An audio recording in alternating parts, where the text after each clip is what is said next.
Hey everyone, this is Effort Effects, and today I'll be covering how to brutally kill your characters without blinking an eye, then crying like a little girl after.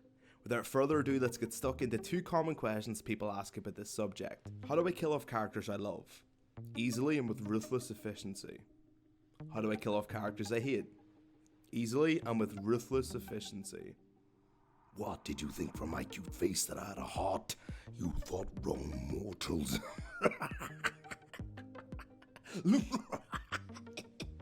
In all seriousness, all you have to do is suck it up. It's hard to kill off a love character, but it's better to do it before you die off from hunger.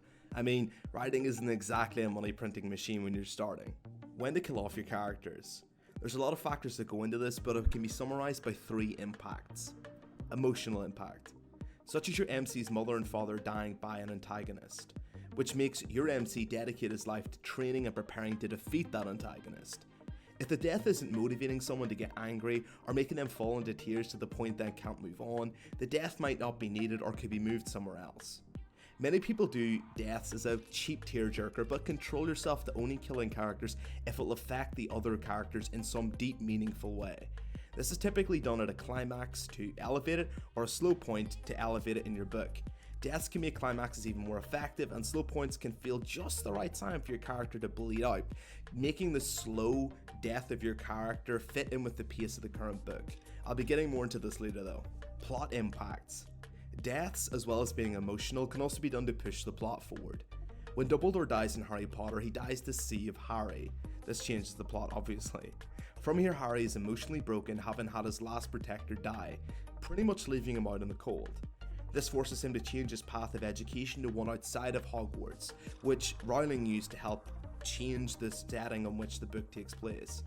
In your book, it could be as simple as the king dying with an unborn heir, which leaves the kingdom in turmoil. I swear I didn't mean to, but I basically mentioned and described Game of Thrones. Shock impacts. These should be used sparingly. Shock deaths can pull a reader out of their comfort zones and immediately rock their expectations of your book. This can also feel cheap, and recently, since Game of Thrones is a thing, many authors think it's needed. They're killing off everyone. But you have to remember that deaths in Game of Thrones were for reasons. Some authors believe you shouldn't do these at all, and I mostly agree with them unless there's a creative reason behind it, which I will cover later on. How to kill off your character. Before I go into how, I wanted to cover the character you're about to kill and a couple of things you should consider before they're actually dead. During the planning process, you should know who's going to die. You shouldn't write a character as a blank slate and allow them to die. That's not where the impact of a death scene comes from. The impact isn't from a character dying, it's from a great character dying. Some writers only put a little bit of effort into a character that's about to go, and it's just not how it should be. Your readers aren't stupid, they can pick up on this kind of thing. Always write a character as though they're meant to live forever. If you want your reader to feel something for their death, the character needs to be unique and well realised. A good rule of thumb is your own reluctance to kill them. If you consider a character's death and hesitate because part of you wants to keep them around, you're onto a winner. The best character deaths are heart-wrenching for the author and the reader. Now, how to actually kill them off. How to kill your character is strongly influenced by the purpose of their death and the type of impact you've chosen which suits it. Like in The Walking Dead, for example, deaths come from all around the group in an uncontrollable way, which reflects the group's constant fear and lack of control in the world. It fits the theme.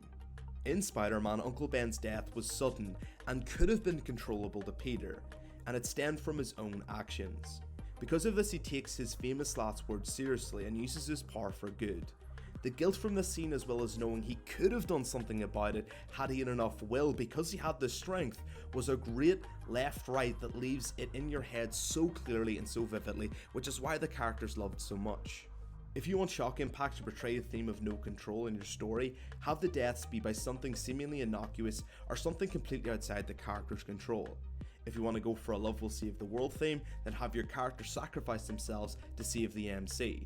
This gives an emotional impact, or could be even adapted to be a plot impact, or both even, if the characters sacrifice themselves and give the MC enough time to kill the big bad evil wizard controlling the world. Mixing and matching these is also possible, as I mentioned previously. Having plot and of course emotional impact is fantastic. So for example, Katniss in the Hunger Games sacrificing herself for a little sister.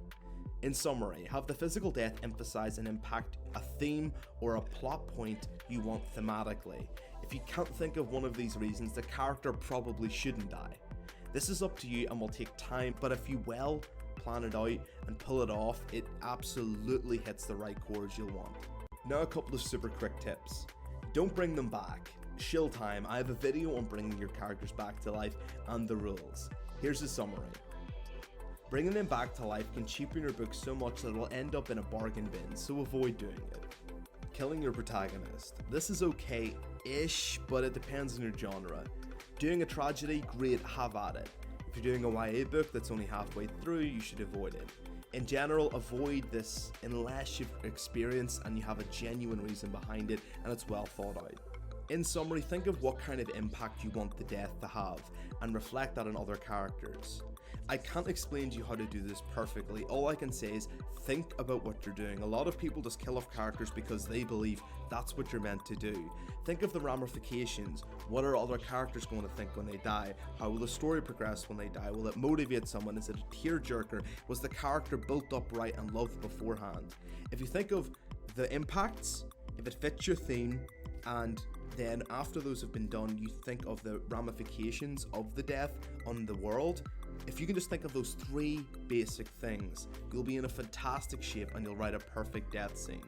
And that's it for the video, guys. Apologies, my voice is a little bit weirder during this video. I changed to a new place and I'm trying my best to put towels on the walls. I'm not joking. And I'm a little bit sick as well. It's not been a good day. But anyway, I hope it was helpful in some way. Go into the comment section if you got to this point and write me a very, very quick death scene. I love reading these. They always bring a smile to my face. But that's it for the video, guys. Take it easy. Have a great day. And as always, best of luck in the book.